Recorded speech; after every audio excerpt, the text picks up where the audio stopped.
Look, I want to buy, but I don't want to buy when the market's sitting at new highs, when it's been hitting new records every day.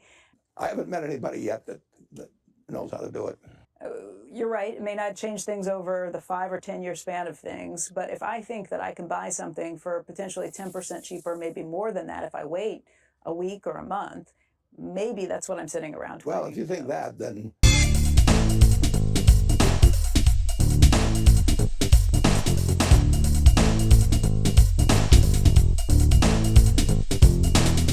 if you're buying a business, and that's what stocks are businesses. In fact, people will be better off if they say, I bought a business today, not a stock today, because that gives you a different perspective on it. Then presumably if you buy a farm, if you buy an apartment house, if you buy a business, you're going to own it for 10 or 20 or 30 years. And the real question is has the 10-year or 20-year outlook for American businesses changed in the last 24 hours or 48 hours? And you'll notice many of the businesses we own, partially own, American Express, we've owned it for 20 years, Coca-Cola, we've owned it for 40 years.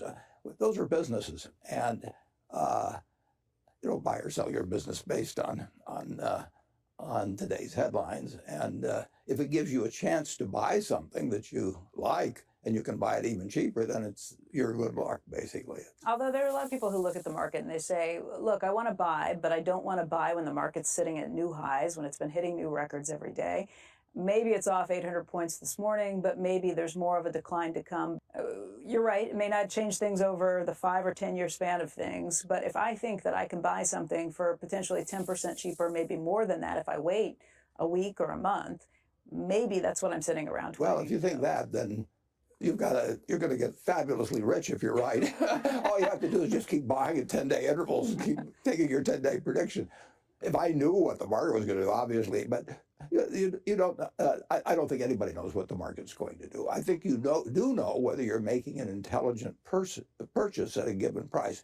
Everybody, when they buy a stock, if you're going to buy, say, General Motors that has 1,400,000,000 shares out, you should be able to take a yellow pad like you have there, and on one page say, let's say it's selling for 30. It isn't selling that low, but that'd be 42 billion. You should say, I am buying the General Motors company for $42 billion because, and you should get it on a piece of paper. And then if you want to have a separate piece of paper, it says, I think I know what the stock market's going to do, so I know whether it'll be higher or lower. But you don't. You don't have that. But if I worry that the economy is going to slow down, not just for the quarter, but for the year, that would impact how many cars I think they might be able to sell or even produce. I'll guarantee you cars are going to slow down someday. In 1932, General Motors had 19,000 dealers. That's more than all the auto dealers in the United States today. There were only 125 million people then, but they had 19,000 dealers.